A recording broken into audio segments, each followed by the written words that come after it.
Diary of a common man के इस episode में मैं सलीम ललानी आप सबको खुशामदीद कहता हूं। अब तक जो मैंने बातें की है पिछले 5 सालों में आगा खान की सिस्टम के ऊपर, आगा खान के ऊपर, वो हकीकतें बताई आपको कि जो हकीकतें मुरीदों से भी और दुनिया से भी छुपाई गई।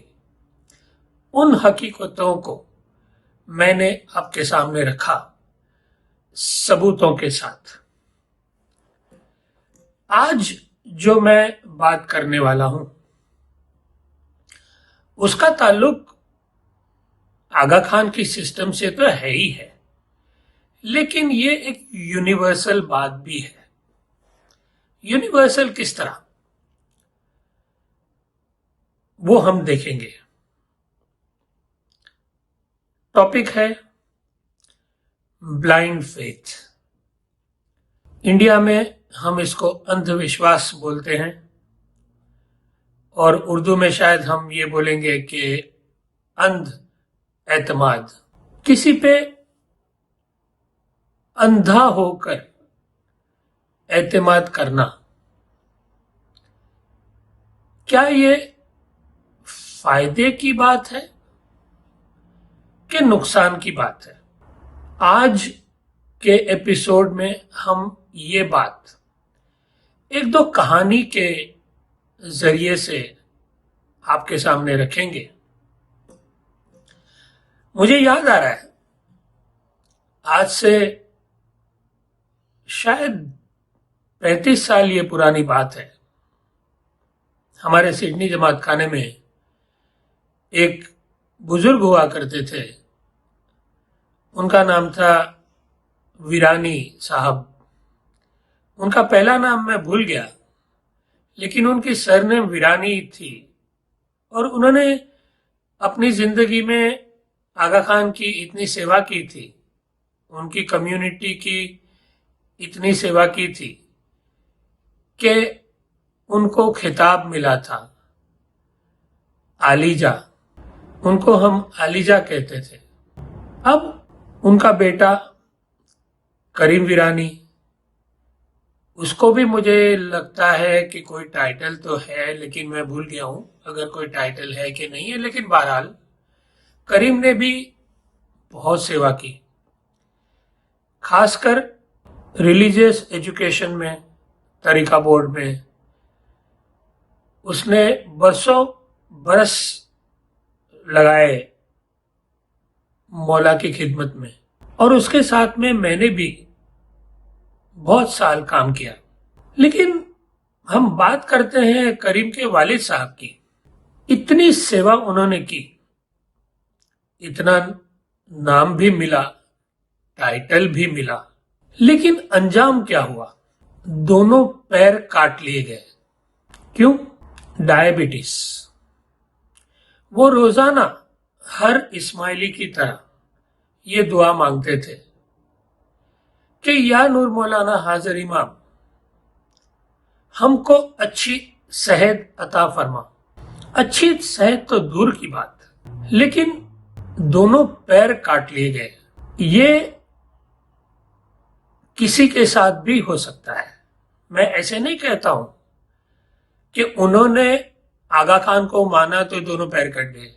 दोनों पैर तो किसी के भी कट सकते हैं, मेरे भी कट सकते हैं, आपके भी कट सकते हैं, जो धर्म को नहीं मानता है उसके भी कट सकते हैं। लेकिन बात यहां पर यह है कि ये दुआ मांगना एक ऐसे बंदे से कि जिसका कोई लेना देना नहीं है आपकी सेहत से, ये है ब्लाइंड फेथ। अब अगर उनको ये पूछा जाए, करीम भाई को पूछा जाए कि इतनी दुआएं मांगी, जमात ने भी मांगी, उन्होंने भी मांगी, फिर मौला ने उनका ये हाल क्यों किया? तो करीम भाई सबसे पहले क्या करेंगे? ऑस्ट्रिच पॉलिसी को अपनाएंगे। ऑस्ट्रिच पॉलिसी क्या होती है आपको मालूम है? कि एक जानवर है, फ्लाइटलेस बर्ड बोलते हैं, बहुत बड़ा बर्ड है ऑस्ट्रिच, आपको मालूम है? वो मुसीबत के टाइम पर अपना सर जमीन में गाड़ देता है। करीम भाई एक नॉर्मल इस्माइली हैं, लीडर होने के अलावा। बल्कि लीडर तो मैं कहूँगा ऑस्ट्रिच पॉलिसी ज़्यादा ही इस्तेमाल करते हैं। जो आम आगा खानी है वो तो कम करते हैं, लेकिन बहरहाल सबसे पहला काम वो वही करेंगे, जमीन में अपना सर गाड़ देंगे और जो सवाल किया गया था उसका जवाब नहीं देंगे। ये है ब्लाइंड फेथ। कोई सवाल ना करना और एक चीज को ऐसे ही करना, कोई अमल करना, ये माना कि ब्लाइंड फेथ जरूरी नहीं है कि नुकसानदेह होगा ही होगा, कोई जरूरी नहीं है, लेकिन हो सकता है, हो सकता है, हो सकता है। क्यों बोल रहा हूं मैं ये? और बहुत नुकसान पहुंचा सकता है। अभी आपको नजर नहीं आता है और ऐसा हो सकता है कि पूरी जिंदगी में आपका कोई नुकसान ना हो सकता है। लेकिन क्या हो सकता है, ये आज मैं आपको दो कहानी के जरिए से बताऊंगा। पहली कहानी है अमेरिका की। अमेरिका में एक आदमी हुआ कि जिसका नाम था जिम जोन्स। अब जिम जोन्स जो है, इंडियाना में जो अमेरिका का एक सूबा है, वहां वो पैदा हुआ और छोटी उम्र से ही उसको मजहब का, मतलब क्रिश्चियनिटी का बड़ा शौक था, बड़ा लगाव था। काफी किताबें पढ़ी, बोलने में भी बहुत माहिर था। चर्च में उसने अपना पैर जमाया, अपने सिक्के को मनवाया और सिर्फ 24 साल की उम्र में, सिर्फ 24 साल की उम्र में उसने एक अपना ऑर्गेनाइजेशन, रिलीजियस ऑर्गेनाइजेशन बनाया जिसका नाम रखा पीपल्स टेम्पल। उसमें जो खासियत थी जिम जोन्स में, वो बहुत ज्यादा थी। नॉलेज तो था ही था, इल्म तो था ही था, लेकिन एक चीज होती है करिश्मा, कशिश। देखने में भी खूबसूरत, बोलने में भी जादू, उसके ऊपर नॉलेज और उसके ऊपर जमीर का कोई नामो निशान नहीं।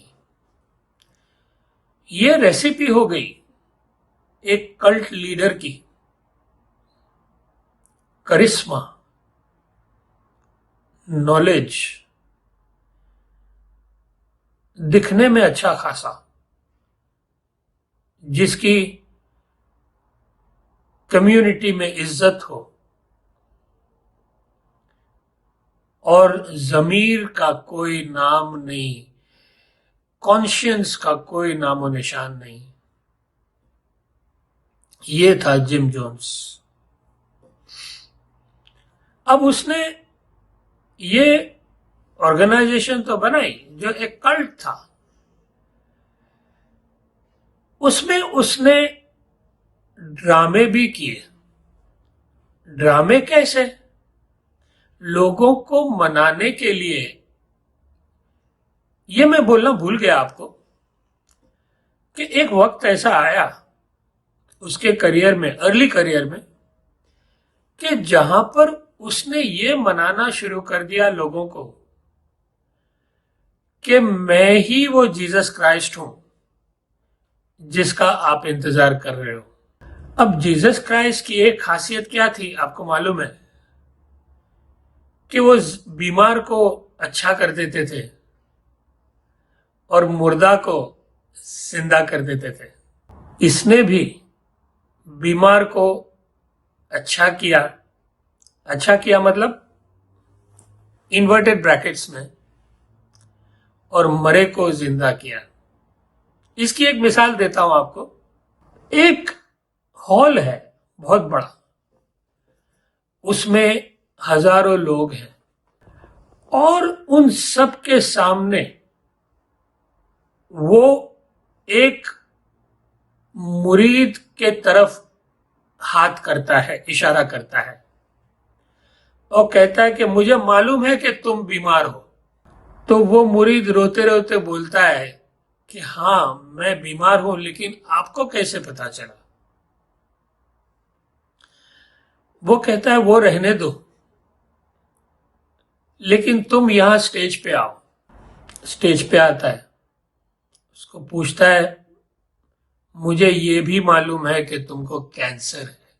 तो मुरीद तो पागल होके रोने लगता है कि ये तो जीसस क्राइस्ट ही है, कैसे पता?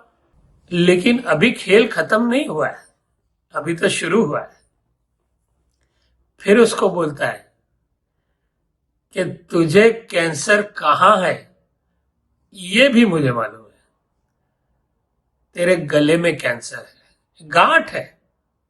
अब मुरीद जो है बिल्कुल एक ऐसी हालत में हो गया है जहां उसने अपने आप को सबमिट कर दिया जिम जोन्स के हवाले, और जो लोग हजारों लोग देख रहे हैं उन्होंने भी कर दिया।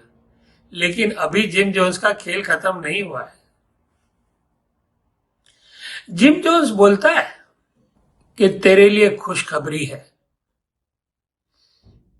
आज मैं तेरे कैंसर को खत्म कर दूंगा। और फिर वो कुछ आंखें बंद करता है, कुछ एक्शन करता है, कुछ ड्रामा करता है, और जैसे ही वो ड्रामा खत्म होता है तो मुरीद खांसता है, बहुत वायलेंटली खांसता है, और उसके गले में से एक गांठ निकलती है। वो गांठ जिम जोन्स बोलता है कैंसर की गांठ थी। बोलते है जाओ, तुमको मुबारक है, तुम्हारा कैंसर अब खत्म हो चुका है, अब तुम पहले जैसे तंदुरुस्त जी सकते हो। लोग रोने लगे, लेकिन क्या उनको मालूम था कि वो जिम के ऊपर अंधा एतमाद कर रहे हैं? क्या उनको मालूम था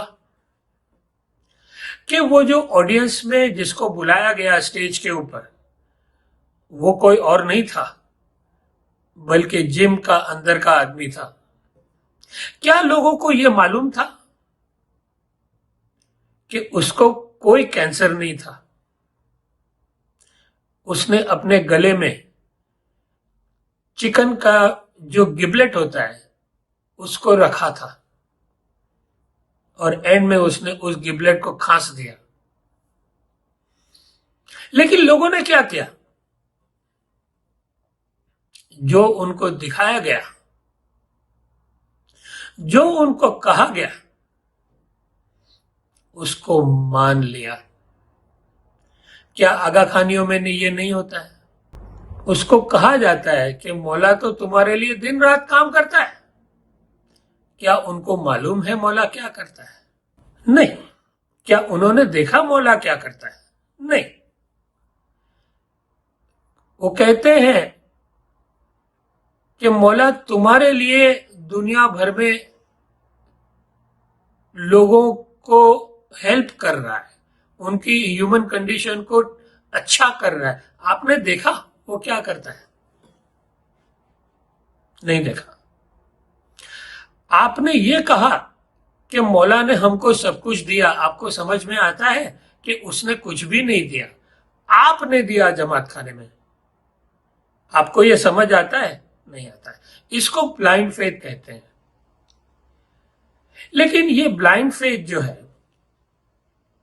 अगर कोई बेअकल है तो बात समझ में भी आती है। लेकिन हमारे यहां ये अमेरिकन लोग जो जिम जोन्स को मानते थे और जो आगा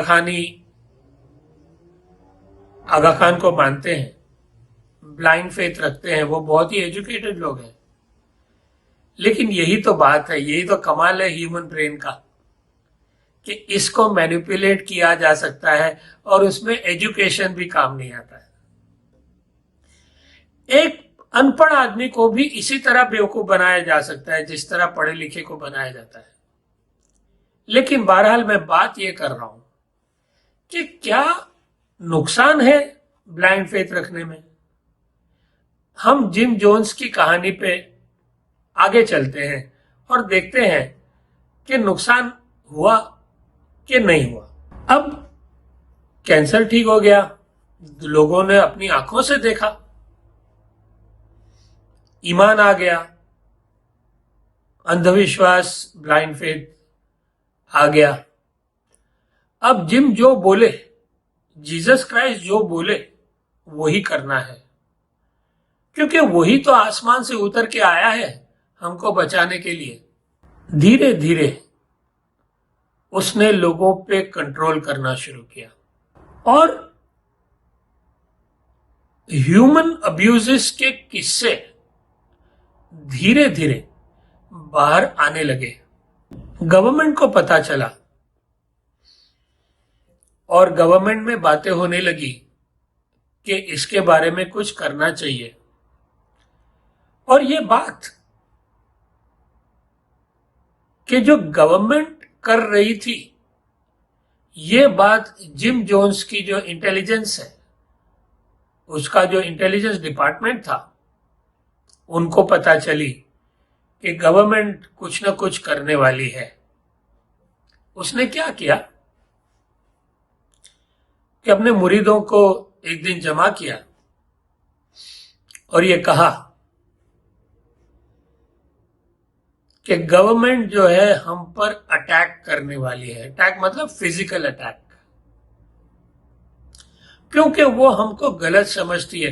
अब मुरीदों को तो गलत अमेरिकन गवर्नमेंट ही लगेगी ना, जिम जोन्स थोड़ी लगेगा। अब जिम जोन्स ये डरा रहा है कि हमको मार डाला जाएगा, हमको यहां से जाना पड़ेगा। साउथ अमेरिका में गयाना करके एक जगह है, वहां उसने अपना आशियाना बनाया, अपना आश्रम बनाया।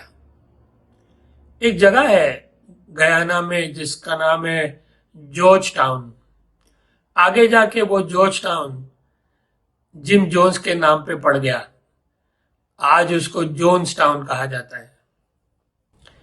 सारे मुरीदों को लेकर 1977 में जिम गयाना में सेटल हो जाता है, कम्यून बनाता है, एक कम्युनिटी ऐसी कि जो दुनिया से अलग, खुद की ही गवर्नमेंट, खुद का ही राज। लोग चले तो गए,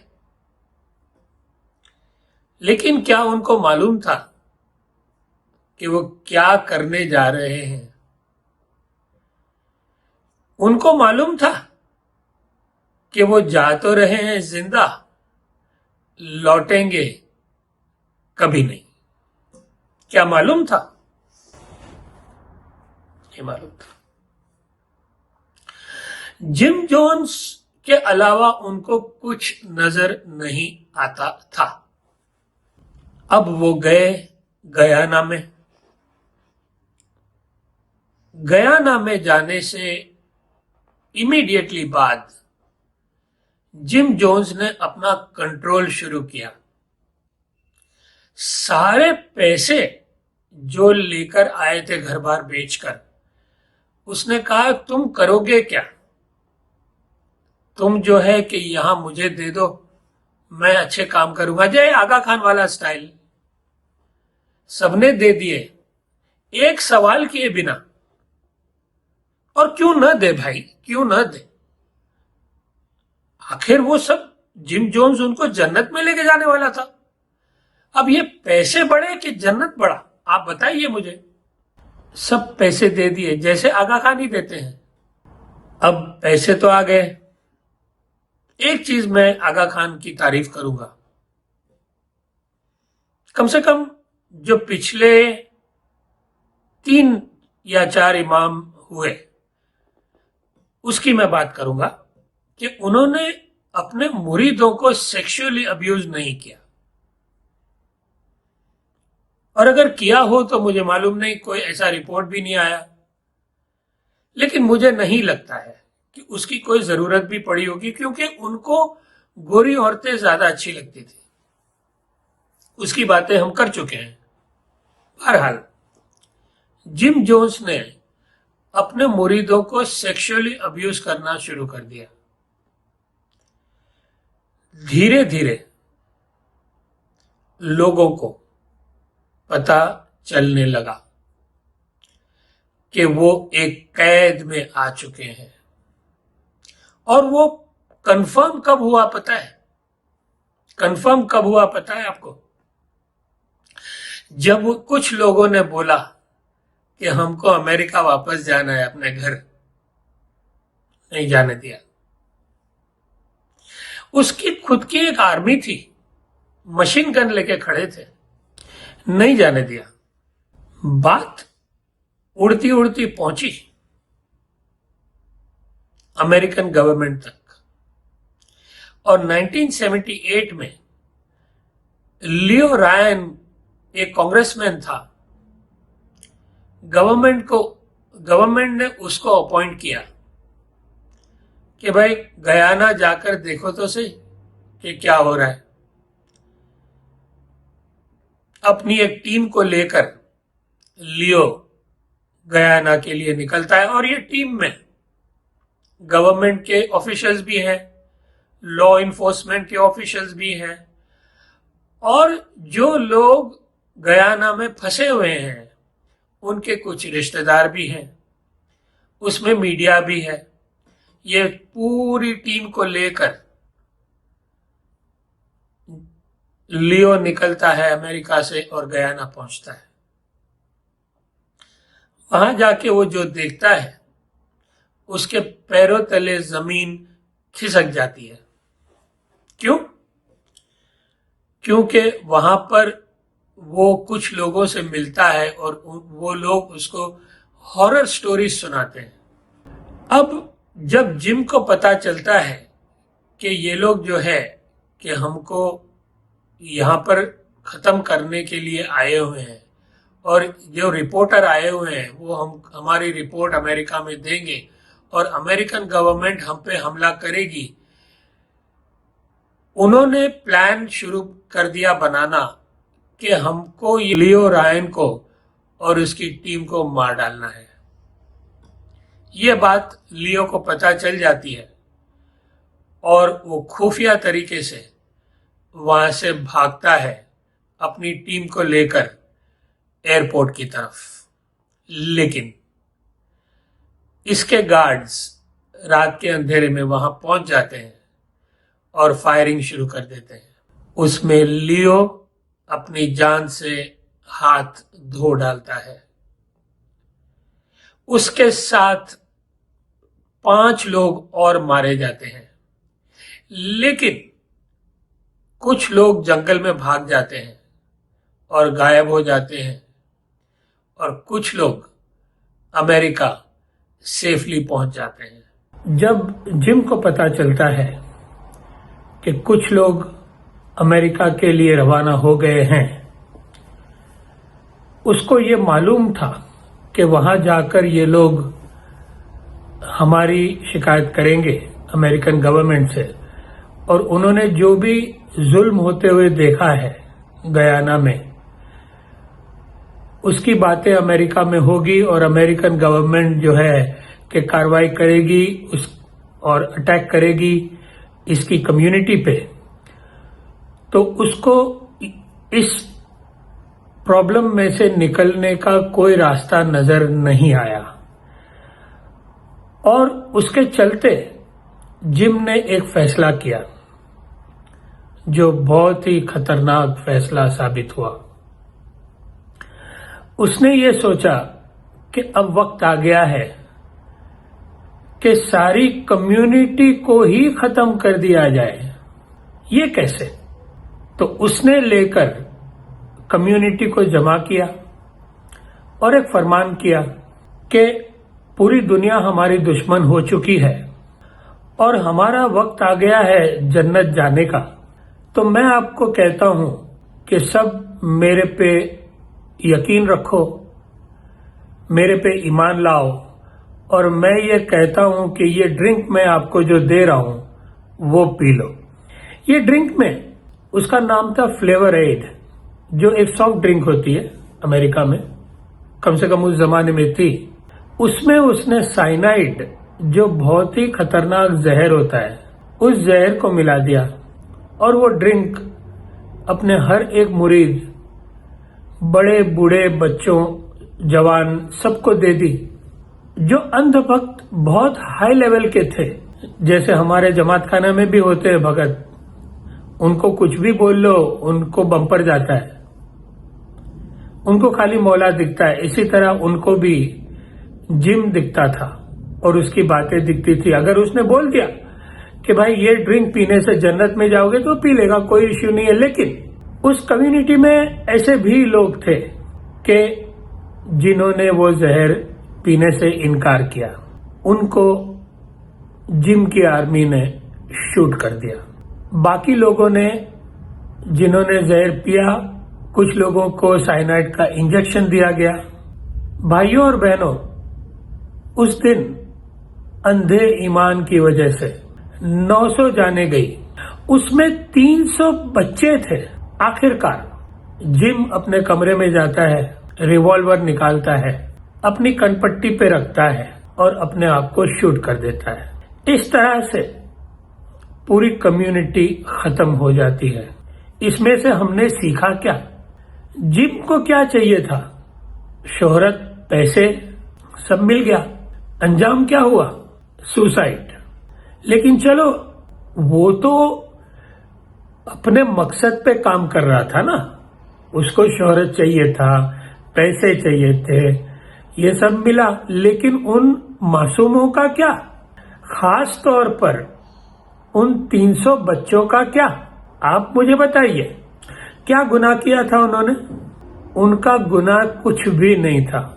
गुनाह उनके माँ बाप का भी नहीं था।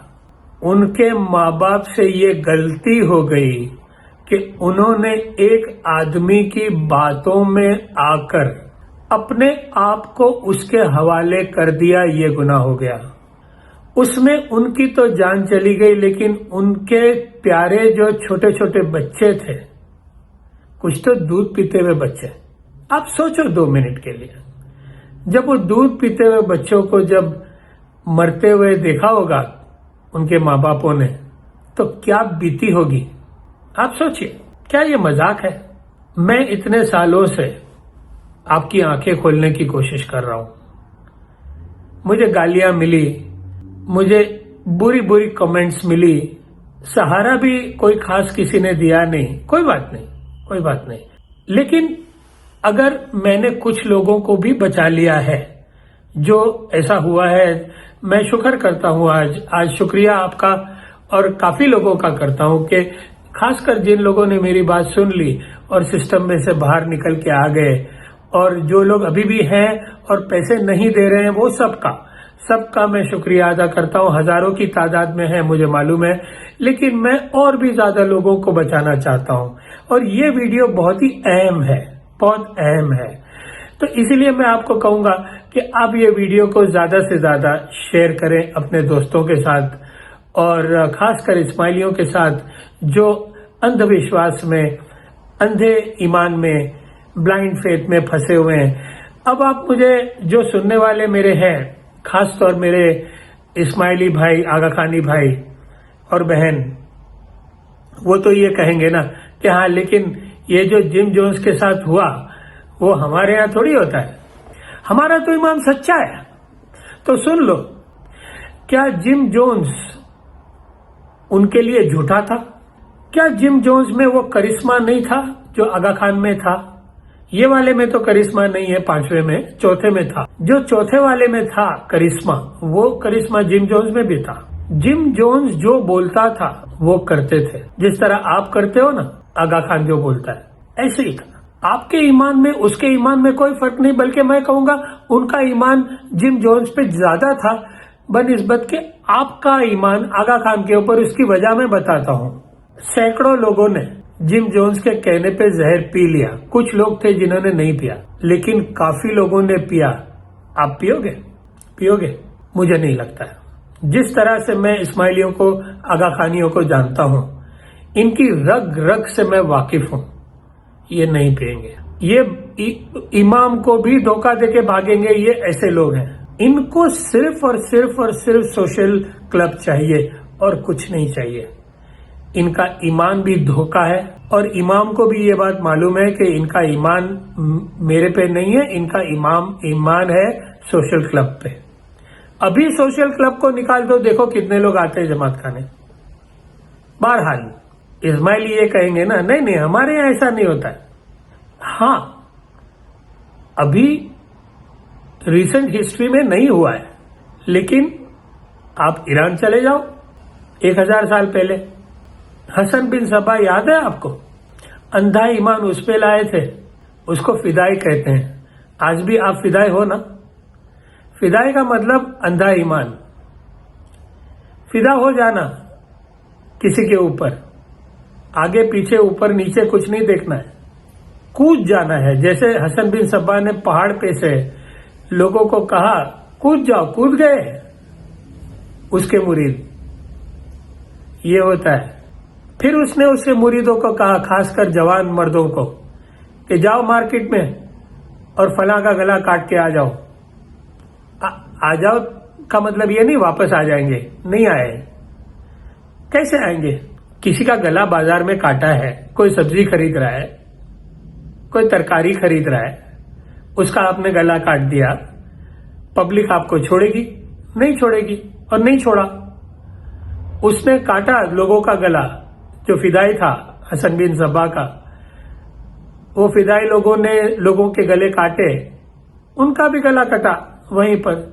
उन्होंने भी सुसाइड किया कि नहीं किया? जिम जोन्स ने सुसाइड करवाया, हाँ, हसन बिन सब्बा ने भी करवाया, कल सुबह इमाम भी करवा सकता है। किसी ने सपने में सोचा था कि जिम जोन्स उनको एक दिन सुसाइड करवा सकता है? सोचा था, बोलिए, सोचा था? नहीं सोचा था। अभी आप सोच नहीं सकते हो कि आगा खान आपसे क्या करवा सकता है अपने मतलब के लिए। आपके दिमाग में इतनी सी बात आती है? अगर आती है तो मुबारक है आपको, और अगर नहीं आती है तो गौर कीजिए, और उसके बाद तो फिर अल्लाह मालिक। तो आखिर में जाते जाते मैं सिर्फ ईमान और अंधे ईमान के बीच में आपको फर्क बता दूं। मैं ये नहीं कहता कि ईमान मत रखो, ईमान रखो सिर्फ उस जात पे कि जिसने ये कायनात को बनाया है। हम मिले नहीं हैं उससे, लेकिन हम उसकी कायनात को देख सकते हैं। ये अंधा ईमान नहीं है, ये अंधा ईमान नहीं है। आपके सामने करिश्मे रोजाना हो रहे हैं, फूलों का खिलना और फिर बिखर जाना, मौसमों का बदलना, चांद तारे सूरज, इतनी बड़ी कायनात, ये जादू कैसे होता है? ये पूरा निजाम दुनिया का ये कैसे होता है? आसमान में लटकते हुए प्लैनेट्स, सितारे जो सूरज से भी कहीं बड़े हैं, कैसे? ये अंधा ईमान नहीं है, ये किसी की तो कारीगरी है, या किसी चीज से तो हुआ है। वो जो भी ताकत है उस पे ईमान लाओ। अब देख, ये तो हो गया ईमान कि उस पे उसकी इबादत करो, उसको याद करो, उसका शुक्र करो कि उसने आपको रोटी दी खाने के लिए, उसको करो। ये तो हो गया ईमान। अब अंधा ईमान क्या हुआ भाई? सीधा सीधा सीधा, एकदम सीधा, किसी इंसान की बातों पे ईमान रखना, ये हो गया अंधा ईमान, और उसमें मैं भी शामिल हूं। किसी की भी बात पर ईमान लाना सोचे समझे बगैर, किसी आदमी की लिखी हुई बात या बोली हुई बात, उसके ऊपर ईमान लाना, ये हो गया अंधा ईमान। लेकिन उस मालिक कि जिसने ये कायनात के करिश्मे हमको दिखाए, वो अंधा ईमान नहीं है, क्योंकि वो आपसे कुछ मांग नहीं रहा है। किताबें मांग रही है जो लोगों ने लिखी, मालिक ने आपसे कभी मांगा नहीं है, उसने तो दिया है, वो तो देता है, इसीलिए तो उसको देवता बोलते हैं कि वो देता है। वो अल्लाह देता है, लेता नहीं है। आप देखना, जो लोग आपसे लेते हैं उन पे आप ईमान लाते हो, वो अंधा ईमान है। वो कहते हैं कि जाओ फला को उड़ा दो जाकर, अल्लाह आपको जन्नत नसीब करेगा, वो अंधा ईमान है। उसकी बातों में मत आओ। और अगर वो कभी कहे भी ना आपको कि जाओ ये फला आदमी को कत्ल करके आ जाओ, उसको बोलो तुम पहले जाओ, तुमको मैं देखूंगा, उसके बाद में मैं सोचूंगा कि मैं क्या करता हूं। वो नहीं जाएगा। अरे वो अपनी बात पे अटल नहीं रहेगा, वो आपको फंसाने की कोशिश कर रहा है और आप फंस रहे हो। आगा खान अपने मतलब के लिए सिस्टम चला रहा है और आप फंस रहे हो। उसको अय्याशी चाहिए और आप अपनी मेहनत खून पसीने का पैसा अपने बच्चों को खिलाने के बदले आप उसको दे रहे हो। आप बेवकूफ नहीं हो तो क्या हो? बताइए मुझे क्या हो आप? आपको इतनी बात समझ नहीं आती है। मैंने आज आपको ईमान और अंधे ईमान दोनों के ऊपर जो फर्क है वो बता दिया। मैंने आपको दो कहानी भी सुनाई, जिम जोन्स की और हसन सबा की। अब फैसला आपके हाथ में है। मेरा जो काम है वो मैंने किया है पिछले 5 सालों में, और जितनी जिंदगी मेरी रही है उतने अरसे में मैं ये काम करता रहूंगा। आज के लिए इतना काफी। हम मिलते हैं अगले एपिसोड में। तब तक के लिए अपना ख्याल रखिएगा। अल्लाह हाफ़िज़।